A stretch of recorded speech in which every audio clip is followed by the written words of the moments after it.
In this video, we are going to be talking about my longest vacations, but I had to scrap my previous video for a specific reason. Why, one may ask? Because I kind of overlapped, and we kind of can't be doing that. So my longest vacation was 10 scraps at 11 days from August 1st, technically the 12th. It started off when we flew to Phoenix and on the first, and we were in Phoenix, but then we went to Sedona, slept there on the first and second. On the second we went to the Grand Canyon, Sedona, and Prescott Valley before returning back to our hotel in Sedona. The third, we left Sedona. We spent the day in Clark County, Nevada, the Lake Mead National Recreation Area, and at Las Vegas before sleeping in Victorville, which was simply a stop on our main destination to LA. Even though I slept in Anaheim, we went to Universal on the 4th. We went to the Warner Brothers Studios and the beach on the 5th. We saw a Dodgers game on the 6th. We went to Disneyland on the 7th, California Adventure on the 8th. On the 9th, we went to Magic Mountain, but then we went to a new hotel in Escondido so we could sightsee San Diego on the 10th, and we left on the 11th. And on the 11th, despite us, getting to the airport very early in the day, it was a long flight back, and we wound up landing at about 10:50 at night. So when midnight struck on the 12th, we were in Queens at the John F. Kennedy International Airport. And that was the longest vacation ever, even though it was on the camp trip. And the second longest was also on the camp trip. It was 9 nights from July 26th to August 4th, 2021. But this one involved driving. The first day, we went to an aquarium in Baltimore, and we had lunch in we had dinner in Richmond, and we slept in Smithfield, North Carolina. On the second day, we had lunch in the Savannah metro area of Georgia before proceeding down to Orlando, because Alamo Springs, an Orlando suburb, would be where we slept from July 7th through August 1st. And we went to have dinner at the Hard Rock in Orlando, and we went to the Universal Studios kind of city walk experience. 28th and 29th was Disney World. It was two different parks that I happen to forget which ones. July 30th, we went to Universal Studios.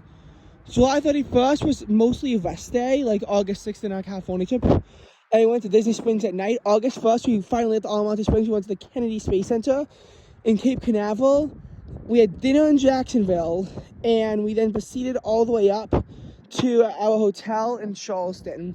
However, technically, on August 1st, we were still driving on the road in South Carolina. That was the only time I ever managed to fall asleep in a vehicle, by the way, because I was just so exhausted from all that I was actually able to fall asleep in a vehicle.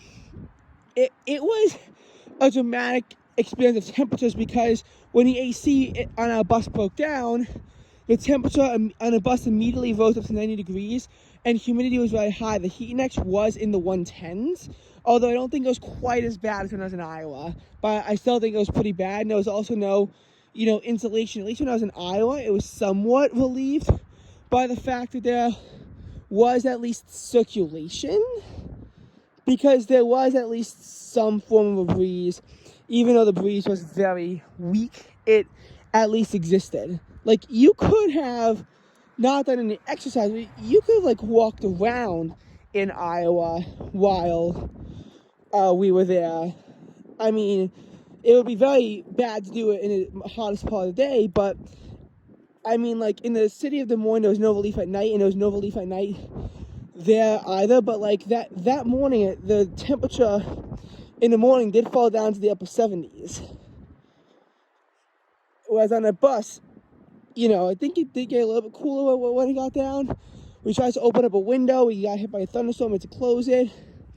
It was just a dramatic array of temperatures. Now, August 2nd, we went to Myrtle Beach, and then we went to, we then went up through North Carolina. We had dinner in Fayetteville that night, and Went to Busch Gardens, which we went on the 3rd.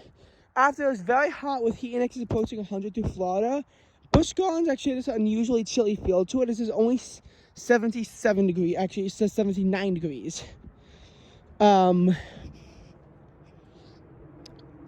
So it was dramatically different in terms of how it felt.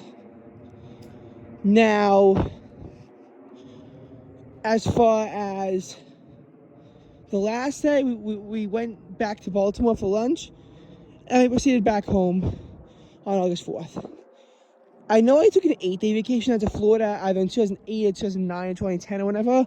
I don't even remember when it was because I was so little back then, and my memory doesn't go back that far. 7-day vacation. 7-day vacation happened in 2017. We went to Williamsburg on the 21st to 25th and DC from the 25th to 28th.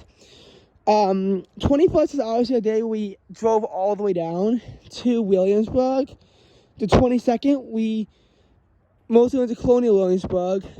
23rd, we went down to the Wright Brothers National Memorial in North Carolina. 24th, we went at Busch Gardens. 25th, we drove up to DC. And we even went to a Maryland suburb to see my uncle. 26th and 27th, I was sightseeing in DC and seeing family. And the 28th, we drove back home. Not exactly my ideal vacation, but I did get a new state out of it. Okay, that's a 7-day vacations. And now we have a buttload of 6-day vacations to get through. And 6-day vacations, I'm telling you, they can get pretty miserable to track. Because they have so many of them. So, because of that, I think I'm going to actually cut off the video here. Even though I know it was short.